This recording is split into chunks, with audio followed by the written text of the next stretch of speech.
My name is Michelle Riley, and welcome to The Joy of Sculpting, where I teach you how to do simple and easy and fun shapes so you can sculpt right away. What I use is an oil-based clay, which is pretty much terracotta with oil in it, and I like to squeeze it and warm it up with my hands because sometimes the temperature of the room affects the clay. So we're just going to get really warm, and you can feel the texture, how it smooshes through your hands. I don't know if you played in the dirt. I have. And I'm just a big kid who plays in clay and has lots of fun. So you're thinking, well, I've had some drawing classes, and once your clay is warm, I'm just going to show you a few simple techniques here. We're going to start with, I'm just going to make a shape.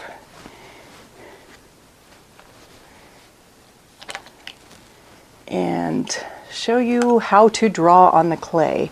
Now you have the same kind of values in clay as you do in paper. You have dark values, and then you have medium values, and then you have light values. And that's pretty simple. In a nutshell, that's how you draw on the clay and create values. And you also can use a snake, which is basically rolling a quick snake like this, and you push it on the clay, and you dip your finger in water. Oil and water doesn't mix, so it glides across the top of it like that. And that way you can use this for like muscles or eyebrows or things like that, and it's very simple, easy to use techniques. Now with that basically, and doing circles, squares, and different shapes, very easy to use, I'm going to show you how to apply it and get you going on your sculpture right away. Our clay is all nice and warm, and what today's subject matter is a humpback whale. Now this is a piece that I've sculpted before. I took a couple months on it because I was teaching myself, but with the techniques I'm going to teach you, you're going to save a lot of time and you'll be able to sculpt a lot faster than trying to discover things on your own. So I'm going to look at the shape of the humpback whale and look at, it's a big Tootsie Roll shape. It kind of narrows here and a little fatter here. So what I'm going to do is capture that shape there. And I like to use what I call an armature, which is basically something to hold your piece up. You can do with a nail or something, but I really like these armatures that I've made because they turn, and I can turn the piece around and look at it and hold it also. So I help it to not fall through, because when you put clay on an armature, sometimes you're pushing on it and it goes whoops. So how do you stop that? Well, this is how we do that. We take common everyday tin foil from your kitchen and we make the basic geometric shape. So we're going to crunch that up and get a shape that is similar to the whale. And you want to keep it a little bit smaller because you're going to push clay over it. So you want to keep it right in the middle of the shape where you have some leeway. Because I learned the hard way, trust me, you don't want to do this. You don't want to get your tin foil too big, because then if it pokes through the clay, then it just gets in the way. So keep it as small as possible. So what we're going to do is push this on the armature, and we got our clay nice and warm and flat. So we're just going to push it around there and get the basic shape. Now if you really want to do it quick, which we do, you can do it that way. I'm going to choose to roll a big Tootsie Roll, and then we'll cut it in half and lay it across. This way you can get your shape really quick and fast. So the clay, it's really important your clay is nice and warm. It feels good in your hands. It makes your hands stronger. And I just kind of roll it to get the basic shape and smooth it out. We'll smooth that out later. So don't worry about detail so much in the beginning, but you start to see the shape of the piece, or we're looking at, you know, something. This is going to be a little smaller. It doesn't have to be the same size.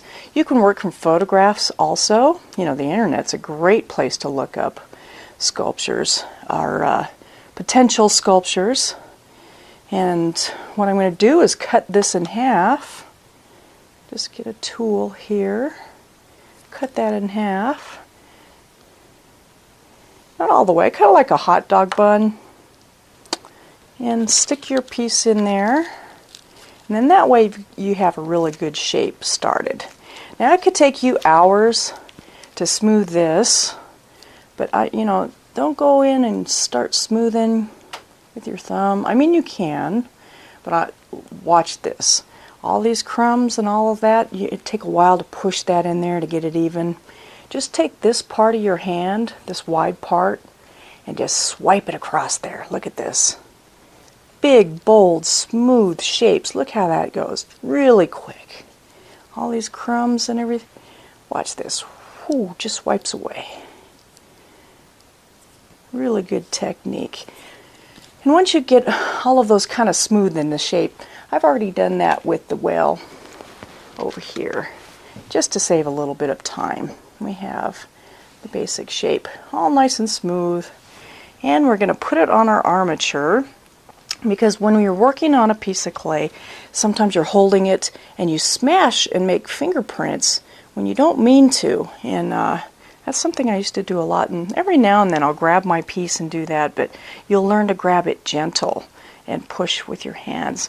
That's why I like to use an armature and a turntable, because that way I have easy access to my piece and I can move it around without damaging it.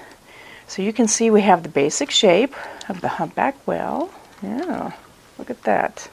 I'll be darned. We're doing really well here.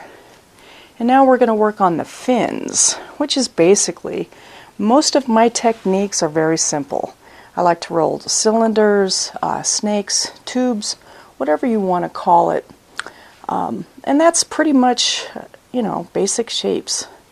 So we have a Tootsie Roll shape. And I like to look at proportions, where I look at the whale and I think, well, how big is this to this? Well, you can take this, if you have a photograph, you can work with the photograph where you just measure from the tip of the fin to where it touches him and go 1, 2, 3. It's roughly a little more than 3 lengths of the whale. So that's how you get a proportion for how long to do that. Because when I first started sculpting, the proportions were huge. I'd get the fins way too big, and that's okay. You'll do that in the beginning. But as you learn to use calipers with just your finger and thumb, it becomes quicker and easy. So we're going to go 1, 2, 3. So it's roughly about this long. So you can get a piece of clay and you look at the main mass area and just roll a snake and smash. And then you start to blend it with your thumb. You'll get these little cracks in there, and what you do is you just kind of blend it softly. It's so peaceful and quiet. I mean, you could do this for hours. It's so fun. And when you're first starting out, be patient with yourself. It's not going to look exactly like the photograph. And it becomes a challenge, and it becomes really fun to try to get it as close as possible. Now, you're not really going for realism here. I mean, you might be. It might take a little while and some research. But the main thing is to capture and do your own artistic rendition of what the humpback whale looks like. Now we're going to touch it again and see how far this goes back to here. 1, 2, 3. So we're going to take this and go, it's right about there. And I nick it with my finger for a little guide. right there, and I just want to just stick that on there for a visual. And then I do the same thing to the other side. And a real quick way to do both sides and make them even is to take your fingers and use them as calipers, touch their nose, and nick it on the other side with your other finger. And that's when you just take your piece, your clay, and stick it on there. And then they're both in the right area. Now you can change it around and move these fins for design. Just, you know, that kind of looks neat. I like that angle. I think I'll keep that. And this one maybe over here. And you can. The great thing about clay is you can bend it. It's more three-dimensional. You can get in there and have a personal, you know, move it around and be with it, because we live in a three-dimensional world, and I think that is an easier approach to art than trying to learn how to do perspective and things like that. I think those are important foundations in art and in drawing and painting, but for me, I think sculpture is so much easier because it's, to me, the real world, which is three-dimensional. Now for the tail, we're just going to roll a big, what do you guess? Snake. And then we're just going to smash it. Smash and smash. And we have a basic shape of the tail. Now I'll show you a little bit of the shape we're trying to get.